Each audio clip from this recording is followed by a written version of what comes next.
Radio Kantipur, radio राष्ट्रको।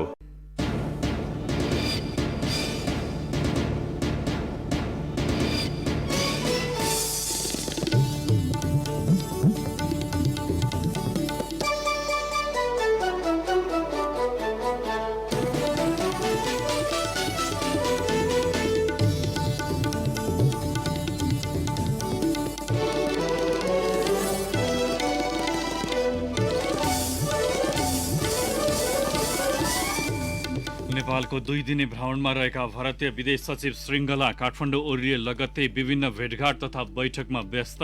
द्विपक्षीय समस्या समाधानका लागि कूटनीतिक संवाद मार्फत छलफल अघि बढाउन भारत तयार। पछिल्लो 24 घण्टामा नेपालमा थप 1614 जनामा कोरोना संक्रमण पुष्टि। कोरोना महामारी र लामो बन्दाबन्दीका कारण शिविरहरू सञ्चालन नहुँदा मुलुकभरका ब्लड बैंक र अस्पतालमा रगत अभाव। उद्योग वाणिज्य महासंघको 54औं वार्षिक साधारण सभा सुरु। नयाँ नेतृत्व चयनका लागि शनिबार मतदान हुने। सस्तो श्रम बजार र प्रचुर सम्भावनाका कारण बढी मुनाफा हुने भन्दै स्वदेशमै लगानी गर्न उद्योगी व्यवसायीलाई प्रधानमन्त्री ओलीको आग्रह। धितोपत्र बजारले अर्को कीर्तिमान छोयो। नेप्से परिसूचक र खरिद बिक्री रकम अहिलेसम्मकै उच्च। विद्रोही समूह टिपिएलएफ विरुद्ध उत्तरी राज्य टिग्रेको मकेलेमा सैन्य कारवाही गर्ने इथियोपिया सरकारको घोषणा। आफ्ना नागरिकको रक्षा गर्न हर तवरले ध्यान पुर्याउने प्रधानमन्त्री अबीको प्रतिबद्धता। र 9 महिनापछि राष्ट्रिय क्रिकेट टोलीको बन्द प्रशिक्षण काठमाडौँमा सुरु। नमस्कार, कान्तिपुर डायरीबाट साथी सुरज अनि तेजेन्द्रको समाचार अब विस्तारमा। नेपालको 2 दिने भ्रमणका लागि काठमाडौँ ओर्लिए लगतै भारतीय विदेश सचिव हर्षवर्धन श्रृङ्खला विभिन्न भेटघाट तथा बैठकमा व्यस्त हुनुभएको छ। व्यस्त कार्यतालिका लिएर बिहान काठमाडौँ ओर्लिएका श्रृङ्खला पहिलो दिन आज आधा दर्जन भेटघाट तथा बैठकमा सहभागी हुनुभयो। साँझ राष्ट्रपति विद्यादेवी भण्डारी र प्रधानमन्त्री केपी शर्मा ओलीसँग शिष्टाचार भेट गरेका श्रृङ्खलाले अपराह्न परराष्ट्र मन्त्री प्रदीप कुमार गेवालीलाई उहाँकै कार्यकक्ष सिंहदरबारमा गएर भेटवार्ता गर्नुभएको थियो। राष्ट्रपति भण्डारीसँग शीतल निवासमा भएको भेटमा आपसी हितबारे कुराकानी भएको थियो। त्यसअघि श्रृङ्खलाले बालुवाटारमा प्रधानमन्त्री ओलीलाई भेट्नु भएको थियो। परराष्ट्र सचिव स्तरको बैठकमा सहभागी भए लगतै उहाँले परराष्ट्र मन्त्री गेवालीसँग भेटवार्ता गर्नुभएको थियो। भेटमा उहाँले भारतका तर्फबाट 2000 भाइरल रेमडेसिभिर मन्त्री गेवालीलाई हस्तान्तरण गर्नुभएको थियो। भेटमा संवादका माध्यमबाट द्विपक्षीय समस्या समाधान गर्न आपसी सम्बन्ध विस्तारका सम्बन्धमा छलफल भएको परराष्ट्र मन्त्रालयले जनाएको छ। भोलि दिउँसो उहाँ गोर्खा जाने कार्यक्रम रहेको छ। गोर्खामा उहाँले भारत सरकारको सहयोगमा भूकम्प पीडितका लागि निर्माण गरिएका घरको अवलोकन गर्नुहुनेछ। 50,000 घर बनाइदिने प्रधानमन्त्री नरेन्द्र मोदीको वाचा अनुसार हालसम्म गोर्खामा 40,000 घर बनिसकेका छन्। यसका साथै भारतको सहयोगमा गोर्खामै निर्माण गरिएका 3वटा विद्यालयको उद्घाटन तथा मनाङमा बौद्ध गुम्बाको अवलोकन गर्ने कार्यक्रम रहेको छ। भारत फर्कनु अघि उहाँले विभिन्न राजनीतिक भेटवार्ता पनि गर्ने कार्यक्रम छ। लामो संवादहीनताको अन्त्य गर्दै काठमाडौँमा आज सम्पन्न नेपाल भारत विदेश सचिव स्तरीय वार्तामा द्विपक्षीय समस्या समाधानका लागि कूटनीतिक संवाद मार्फत छलफल अघि बढाउने सहमति जुटेको छ। वार्तापछि संक्षिप्त प्रतिक्रिया दिँदै भारतीय विदेश सचिव हर्षवर्धन श्रृङ्खलाले दुई देशको बीचमा उत्पन्न समस्या समाधान गर्ने विषयमा सकारात्मक छलफल भएको बताउनुभयो। उहाँले वार्ता उपलब्धिमूलक भएको र आर्थिक सहकार्यदेखि पूर्वाधार निर्माण लगायतका विषयमा वार्ता भएको उल्लेख गर्नुभयो। यसैबीच वार्तापछि भारतीय दूतावासको ट्विटर ह्यान्डल इन्डिया इन नेपालबाट प्रतिक्रिया दिँदै भारतका विदेश सचिव श्रृङ्खला र नेपालका परराष्ट्र सचिव भरतराज पौडेल बीच द्विपक्षीय सहयोगको समीक्षा र आपसी हितका मुद्दामा उपलब्धिमूलक छलफल भएको उल्लेख छ। ट्विटरमा भनिएको छ, दुवै पक्षबीच थुप्रै द्विपक्षीय पहल र परियोजनाहरूमा भएको प्रगतिको सराहना गर्दै आपसी सहकार्यलाई अगाडि बढाउन थप कदमहरू चाल्ने सहमति पनि भयो। परराष्ट्र मन्त्रालयले वार्ता सकारात्मक भएको जानकारी दिँदै दुई मुलुकबीच उत्पन्न समस्या समाधान र आपसी सम्बन्ध विस्तारका लागि वार्ता सहयोगी भएको उल्लेख गरेको छ। दुई देशका प्रतिनिधि मण्डलबीच झण्डै 1 वर्षको अन्तरालपछि भेटवार्ता भएको हो।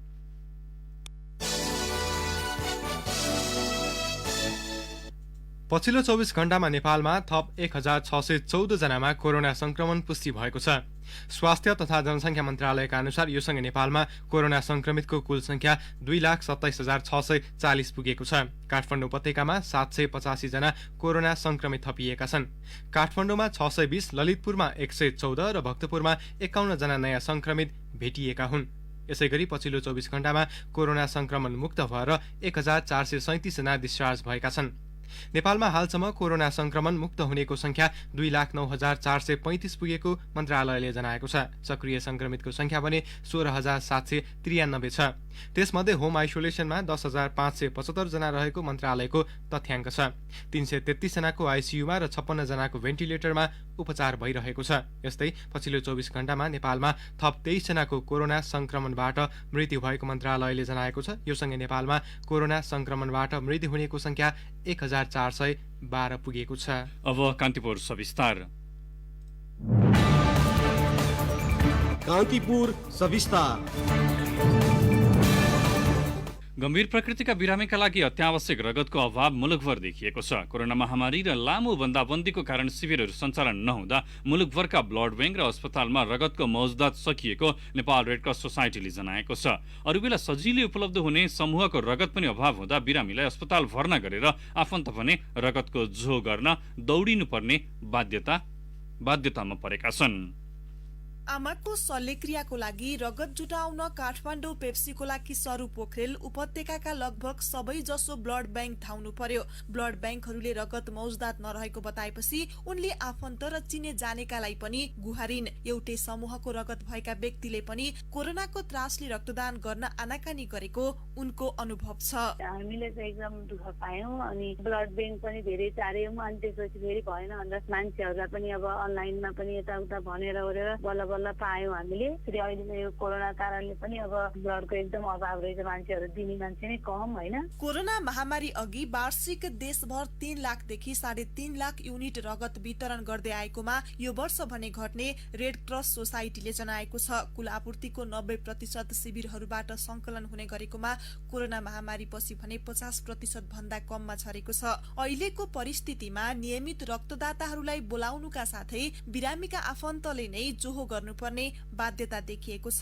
नेपाल रेड क्रस सोसाइटीका सूचना अधिकारी दिव्यराज पौडेल। माग चाहिँ बढेको छ। त्यो माग बमोजिम चाहिँ हाम्रो क्याम्पहरू आयोजना हुन अहिले पनि सकिरहेको छैन। त्यसको मुख्य कारण चाहिँ कोभिडको एउटा डर हो। अर्को चाहिँ मानिसहरूले क्याम्पसम्म कसरी जाने सुरक्षित महसुस नगरेको अवस्था छ। त्यस कारणले पनि अहिले अभाव देखिएको हो। मुलुकभर हाल केन्द्रीय रक्त सञ्चार सेवा सहित 68 वटा ब्लड बैंक छन्। उपत्यकाका अस्पतालमा भर्ना हुने बिरामीका लागि आशाको केन्द्र केन्द्रीय रक्त सञ्चार केन्द्रमै माग अनुसारको रगत छैन। कोरोना अघि दैनिक 350 युनिट संकलन हुने गरेकोमा अहिले औसतमा 120 युनिटसम्म संकलन हुने केन्द्रले जनाएको छ। कोरोना महामारी पछि माग घटे पनि आपूर्तिमा भने समस्या देखिएको केन्द्रका निर्देशक डाक्टर मनिता राज कर्णिकारको भनाइ छ। पहिले चाहिँ हाम्रो दिनानुदिनै कलेक्सन हाम्रो हुन्थ्यो। शनिबार पनि हाम्रो 12 वटा होइन 15 वटा कलेक्सन भएर गरेर म्यानेज गर्थ्यौं भने अब अहिले हाम्रो संचार केन्द्रमै पनि रगत चाहिएको बेलामा बिरामीको आफन्तले साथीभाइले इभन भलन्टियर डोनरहरू आएर यही पनि हाम्रो अराउन्ड 60 युनिट होइन मिनिमम पनि 50 युनिट 60 युनिट जति हाम्रो चाहिँ कलेक्सन हुन्छ। त्यसबाट पनि हामीले सप्लाई गरिरहेछौँ भने मोबाइल कलेक्सनहरू डोनेसन क्याम्पहरूबाट हाम्रो 20 युनिट 30 युनिट आउँछ। अब कहिले त अलिकति बढी पनि आउँछ। यो यसरी म्यानेज गर्नलाई नै गाह्रो भइरहेछ कि अब अहिलेको सप्लाई भनेको हाम्रो एभरेजमा हाम्रो 120 युनिट भनौँ त्यसरी सप्लाई भइरहेको छ। हामी टार्गेट गर्छौँ 100 को टार्गेट गर्छौँ 30 युनिट आउँछ जुन म्यानेज गर्नलाई गाह्रो छ। मुलुकभरिका ब्लड बैंकहरूमा रगतको अभाव खड्किएपछि सामाजिक सञ्जाल मार्फत रक्तदाता जुटाउने अभियान पनि पछिल्लो समय बढ्दैछ। गम्भीर प्रकृतिका बिरामी, दुर्घटनामा घाइते भएका प्रसुति, मुटु क्यान्सर तथा मृगौलाका बिरामी, थालेसेमियाका बिरामी, आकस्मिक शल्यक्रिया गर्नुपर्ने बिरामीहरू अहिले बढी मारमा परेका छन्। अर्को व्यक्तिको जीवन रक्षाका साथै आफ्नै स्वास्थ्यमा पनि लाभ पुर्याउने हुनाले रक्तदान गर्न आग्रह गर्छिन् डाक्टर राज कर्णिकार। रक्तदान गरेर जस्तो एउटा त आवश्यक परेको बिरामीलाई हामीले रगत आपूर्ति गर्न सक्यौं अनि अर्को भनेको जस्तो डोनेसन गर्यो भने आफूलाई पनि यो डोनेसनले चाहिँ एउटा रिफ्रेशमेन्ट होइन आफ्नो चाहिँ नयाँ सेल्सहरू रिजेनेरेट हुन्छ।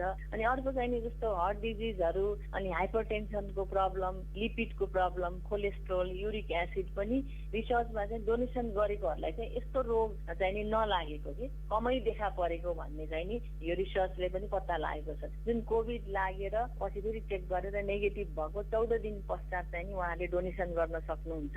सबै क्राइटेरिया यही डोनरको जस्तै मिट हुनुपर्छ।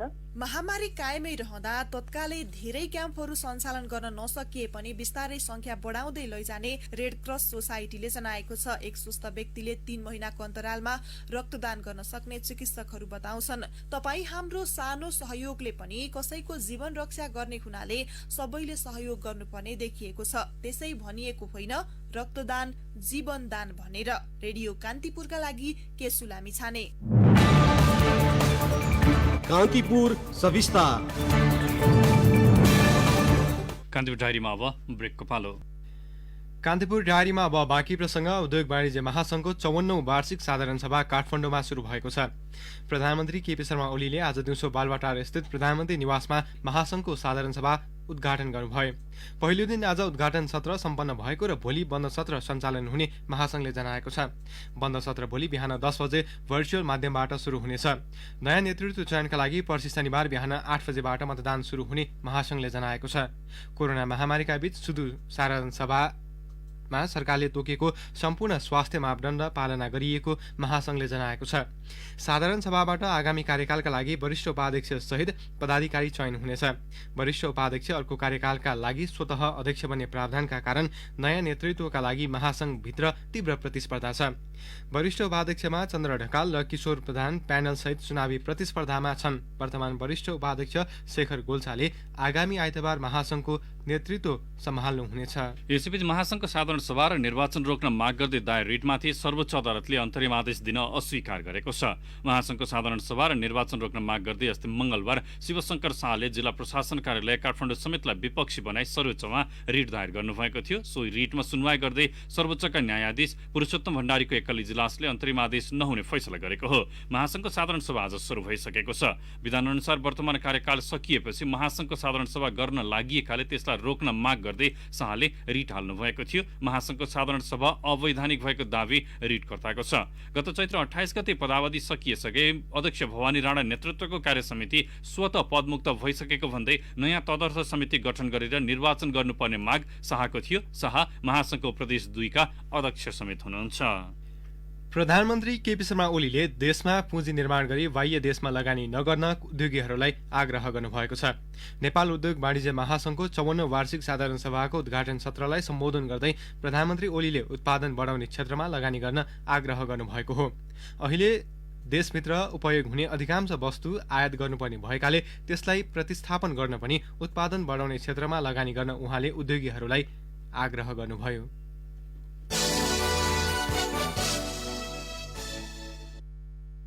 पुँजी यहाँ कमाउने बाहिर लगानी गर्ने तरिका नअप्नाऊ, यहीँ लगानी गर्ने तरिका अवलम्बन गर्नु। सरकार त्यो चाहन्छ। हामी विदेशी पुँजी पनि आमन्त्रण गरिरहेका छौँ र विदेशी पुँजी आमन्त्रण गर्नका लागि अनेक प्रकारका सहुलियत सुविधाहरूको घोषणा गरिरहेका छौँ भने हाम्रै उद्यमी व्यवसायीहरूले यहाँको पुँजी बाहिर लगेर 2-4 पैसा बढी कमिन्छ भने पनि बाहिर लगेर लगानी गर्ने बाटो लिनु त्यो उचित होइन। प्रधानमन्त्री ओली देशमा लगानीका अवसर सिद्धिएको नभई झन बढेर गएको बताउनु भएको छ। देशभित्र लगानी बढाउन उद्योगी तथा व्यवसायीहरूलाई उहाँले सुझाव समेत दिनुभयो।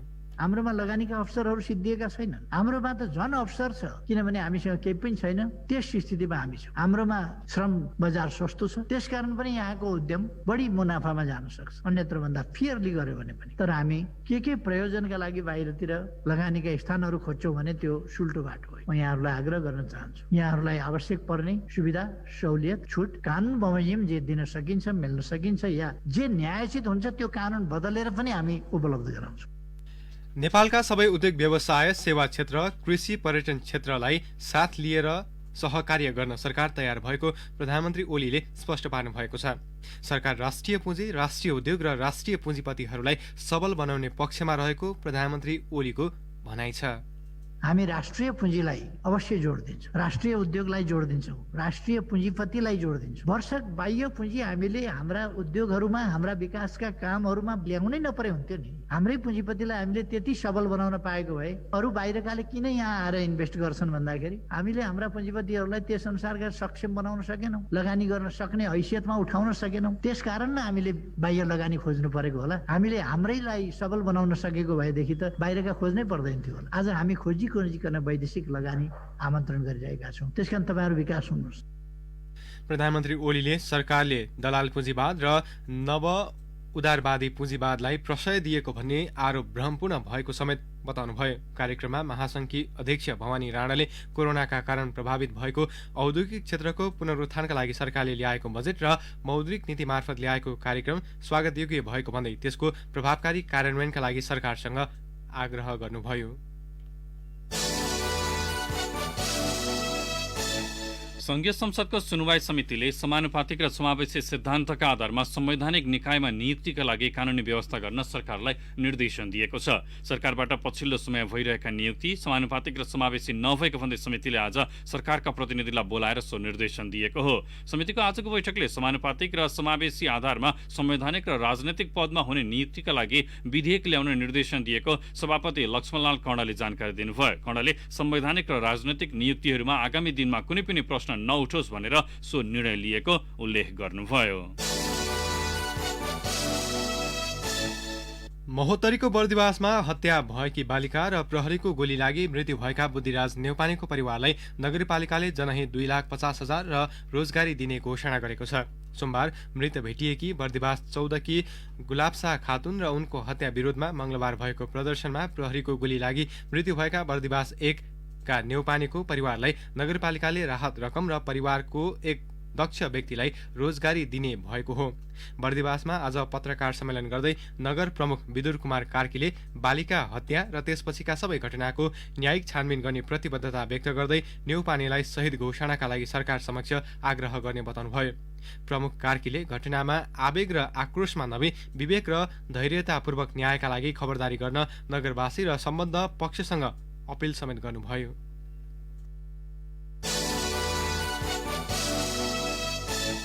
कोरोना महामारीका बीच पनि काम खोज्दै नेपाली युवा विदेशिने क्रम रोकिएको छैन। स्वदेशमा रोजगारीको अवसर नमिलेको गुनासो गर्दै रोजगारीको खोजीमा मेन पावर कम्पनी धाउने युवा पनि उत्तिकै भेटिन्छन्। तर प्युठानका केही युवा आफ्नै गाउँमा कृषि व्यवसायका लागि सामूहिक रूपमा जुटेका छन्। प्युठानबाट सहकर्मी शमशेर विक्रम जेसीको रिपोर्ट। प्युठान नगरपालिका 9 मरणठाना बुढादेवीका 18 जना युवाले सामूहिक रूपमा पशुपालन तथा तरकारी खेती सुरु गरेका छन्। 2075 सालमा कृषण ढुङ्गा एकीकृत कृषि फर्म दर्ता गरी उनीहरू सामूहिक कृषिमा लागेका हुन्। रोजगारीका लागि लामो समयसम्म भारत तथा तेस्रो मुलुक धाएका युवाहरू वैदेशिक रोजगारीबाट सोचे जस्तो कमाई नभएपछि गाउँमै फर्किएर युवाहरूले सामूहिक कृषिमा जोड दिन थालेका छन्। कृषि फर्मका अध्यक्ष बोम बहादुर भण्डारी कृषि बिना चाहिँ नेपालीको चाहिँ आय आर्जन र खर्च पर्तर गर्जो टार्न चाहिँ अर्को विकल्प छैन भन्ने चाहिँ मलाई लाग्यो र त्यताप्रति चाहिँ आम किसान दाजुभाइ दिदीबहिनीहरूलाई चाहिँ आकर्षण गर्नको निमित्त पनि यो कृषि पेसामा लाग्यो। युवाहरूले वार्षिक 5,20,000 रुपियाँ तिर्ने गरी ओसी रोप्ने जग्गा भाडामा लिएका छन्। आलु,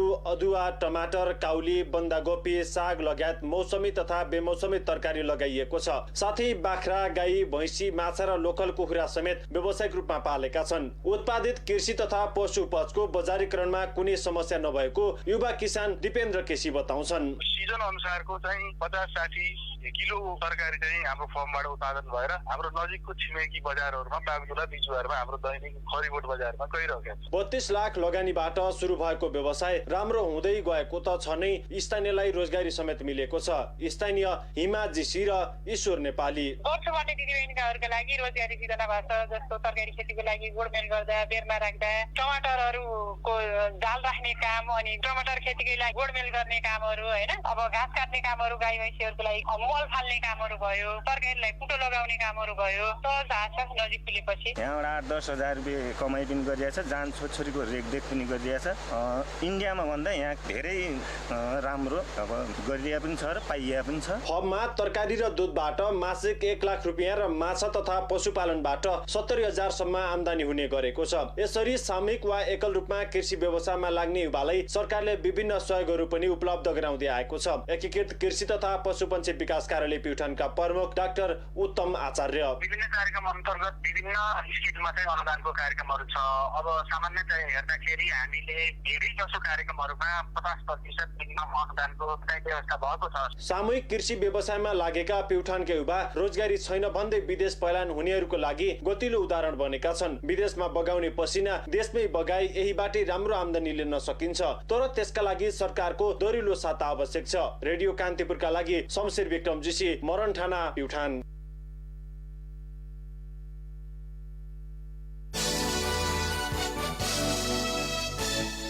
अब केही समाचार संक्षेपमा। भाषा आयोगको अधीनले नेपालमा थप 8वटा भाषा थप भएको देखाएको छ। थपिएका भाषामा राणा थारू, नार्फू, चुम्स्यार, पोइके, सेराके सेके, मारेक याख्या र नावा शेर्पा छन्। पछिल्लो जनगणना अनुसार नेपालमा 123 भाषा छन्। सरकारले आज मुलुकभर 6 महिनादेखि 5 वर्षसम्मका बालबालिकालाई भिटामिन ए क्याप्सुल, जुकाको औषधि र बालभिटो खुवाएको छ। आज छुटेका बालबालिकालाई भोलि पनि भिटामिन खुवाउन सकिनेछ। चितवनको इच्छाकामना गाउँपालिका 4बाट त्रिशुली नदीमा भ्यान खस्दा बेपत्ता भएका मध्ये चालक प्युठान झिमरुक गाउँपालिका 1 का 23 वर्षीय सूर्य केसी र प्युठानकै 33 वर्षीय जमुना रोक्का मृत भेटिएका छन्। जमुनाकी छोरी 15 वर्षीय जिनिसाको अवस्था अज्ञात छ। र नेपाल प्रहरीको केन्द्रीय प्रवक्ताको जिम्मेवारी वरिष्ठ उपरीक्षक एसएसपी बसन्त बहादुर कुँवरले पाउनु भएको छ। प्रहरी महानिरीक्षक आइजिपीको सचिवालयमा कार्यरत एसएसपी कुँवरलाई आजदेखि लागू हुने गरी प्रवक्ताको जिम्मेवारी दिइएको हो। कान्तिपुर डायरीमा अब लमजुङ डायरीको पालो।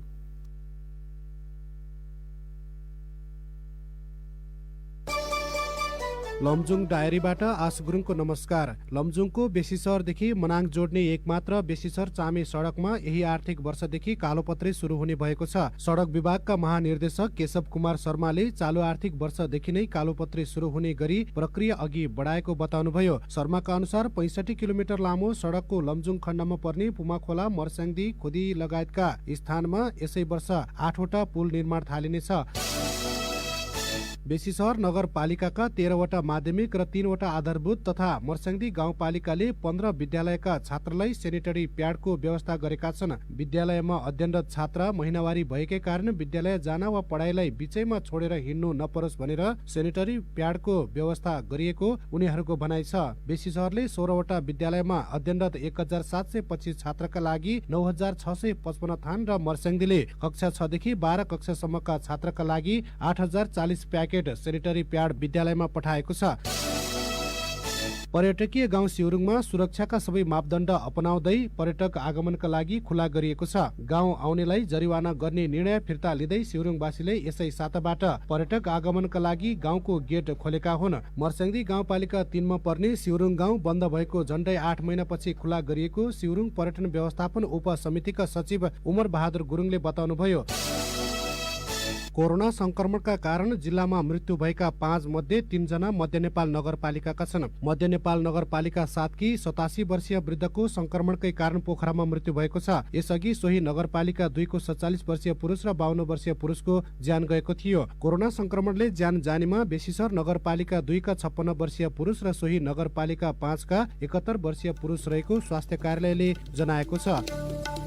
हवस् त लमजुङ डायरी आजलाई यति नै। आस गुरुङ बिदा हुन्छु, नमस्कार। लमजुङ डायरीपछि कान्तिपुर डायरीमा पुनः ब्रेकको पालो। अब आर्थिक समाचार। भारतीय मजदुरमा निर्भर प्रदेश 1 का प्राय सबै इँटाभट्टा बन्द भएका छन्। कोरोना भाइरसको महामारी नियन्त्रणका लागि सरकारले गत चैत्र 11 गतेदेखि लागू गरेको लकडाउन र सीमा बन्दका कारण भारतीय मजदुर नआउँदा इँटा उत्पादन बन्द भएको हो। उत्पादन बन्द भएपछि उद्योगहरूले प्रति गोटा 2 देखि 3 रुपियाँसम्म मूल्य वृद्धि गरेर गत वर्षको मौजदात बिक्री गर्दै आएका छन्। केही दिन अघिसम्म इँटाको मूल्य प्रति गोटा 18 रुपियाँ रहेकोमा अहिले 21 रुपियाँसम्म पुगेको उपभोक्ता बताउँछन्। मोरङ, सुनसरी र झापामा रहेका 85वटा इँटा उद्योग वार्षिक 25 करोडवटासम्म इँटा उत्पादन हुँदै आएको थियो। ती भट्टामा काम गर्ने 90% मजदुर भारतीय हुन्। कारोबार रकम र नेप्से परिसूचकले धितोपत्र बजारमा आज अर्को कीर्तिमान कायम गरेको छ। शेयर कारोबार हुने साताको अन्तिम दिन आज बजार परिसूचक नेप्से 18.43 अङ्कले उकालो लागेर 1893.24 बिन्दुमा पुगेको छ। यो हालसम्मकै उच्च अङ्क हो। यसअघि 2073 साउनमा नेप्से 1881 बिन्दुमा पुगेको थियो। केही साता यता नेप्से पछिल्लो उच्च बिन्दुलाई पार गर्दै लगातार उकालो लागिरहेको छ। नेप्सेसँगै कारोबार रकममा पनि उल्लेख्य वृद्धि भएको छ। नेप्सेमा आज हालसम्मकै उच्च 7,61,30,30,00,000 रुपैयाँ बराबरको कारोबार भएको छ। यसअघि यही मङ्सिर 4 गते धितोपत्र बजारमा 6,11,67,30,00,000 रुपैयाँ बराबरको कारोबार भएको थियो।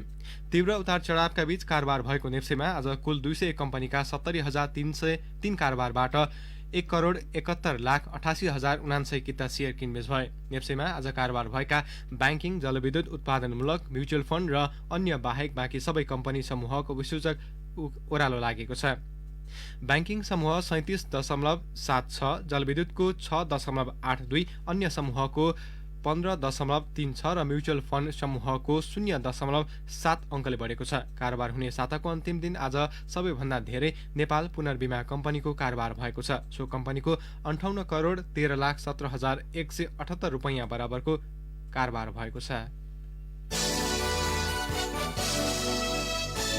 अब अन्तर्राष्ट्रिय प्रसङ्ग। इथियोपियाका प्रधानमन्त्री अबी अहमदले उत्तरी राज्य टिग्रेको राजधानी मेकेलेमा विद्रोह मचाइरहेको स्थानीय समूह टिपिएलएफ विरुद्ध सैन्य कारवाहीको घोषणा गर्नुभएको छ। स्थानीय विद्रोही समूहलाई आत्मसमर्पणका लागि दिइएको समय सीमा सकिएको एक दिनपछि इथियोपिया सरकारले विद्रोही समूह विरुद्ध कडा रूपमा प्रस्तुत हुने उल्लेख गरेको हो। आफ्ना नागरिकलाई रक्षा गर्न हरेक तवरले ध्यान पुर्याउने र मेकेलेमा क्षति सीमित गर्न सबै प्रयास गरिने प्रधानमन्त्री अबीको भनाइ थियो। सर्वसाधारणलाई घरभित्रै रहन उहाँले आग्रह गर्नुभयो। टिपिएलएफले मेकेले क्षेत्र आफ्नो नियन्त्रणमा रहेको दावी गर्दै आएको छ। इथियोपियाका सुरक्षा बलले टिपिएलएफमाथि कारवाही गर्ने क्रममा संयुक्त मृत्यु भएको छ भने हजारौं विस्थापित भएका छन्। जारी द्वन्द्वका कारण टिग्रे क्षेत्रमा सञ्चारका माध्यमहरू, फोन, मोबाइल तथा इन्टरनेट अवरुद्ध भएका छन्। अफ्रिकी 3वटा संघका प्रतिनिधि राजधानी अदिब अबाबा पुगे पनि इथियोपियाले मध्यस्थकर्ताको प्रयास खारेज गरिसकेको छ। अब खेल समाचार। नेपाली राष्ट्रिय क्रिकेट टिमको बन्द प्रशिक्षण सुरु भएको छ। काठमाडौँको कीर्तिपुर स्थित त्रिवी क्रिकेट मैदानमा नेपाली टिमले जगत टमाटाको प्रशिक्षणमा अभ्यास सुरु गरेको हो। नेपाली टिम 9 महिनापछि सामूहिक प्रशिक्षणमा फर्किएको हो। कोरोना महामारीको कारण गत चैतबाट नेपाली टिम मैदान उत्रिएको थिएन। सरकारले तोकेका सम्पूर्ण मापदण्ड अपनाएर राष्ट्रिय टोली मैदान उत्रिएको नेपाल क्रिकेट संघ क्यानले जनाएको छ। क्यानले बन्द प्रशिक्षणका लागि 27 खेलाडीलाई बोलाएको छ। तर 5 जना खेलाडी भने प्रशिक्षणमा सहभागी छैनन्। कप्तान ज्ञानेन्द्र मल्ल, उपकप्तान दिपेन्द्र सिंह ऐरी र रोहित पौडेललाई कोरोना संक्रमण देखिएको छ। वसन्त रेग्मीलाई यसअघि नै कोरोना संक्रमण देखिएको थियो। सन्दीप लामिछाने पारिवारिक कारण देखाउँदै केही दिनपछि मात्र प्रशिक्षणमा सहभागी हुनेछन्। क्यानले प्रशिक्षणका लागि 5 खेलाडी थप गरेको छ। रित गौतम, अनिल शाह, कुशल भुर्तेल, विक्रम शोभ र लोकेश बमलाई बन्द प्रशिक्षणका लागि क्यानले बोलाएको छ। यहीँ सकिन्छ। सुरज र तेजेन्द्र बिदा हुन्छौँ। नमस्कार।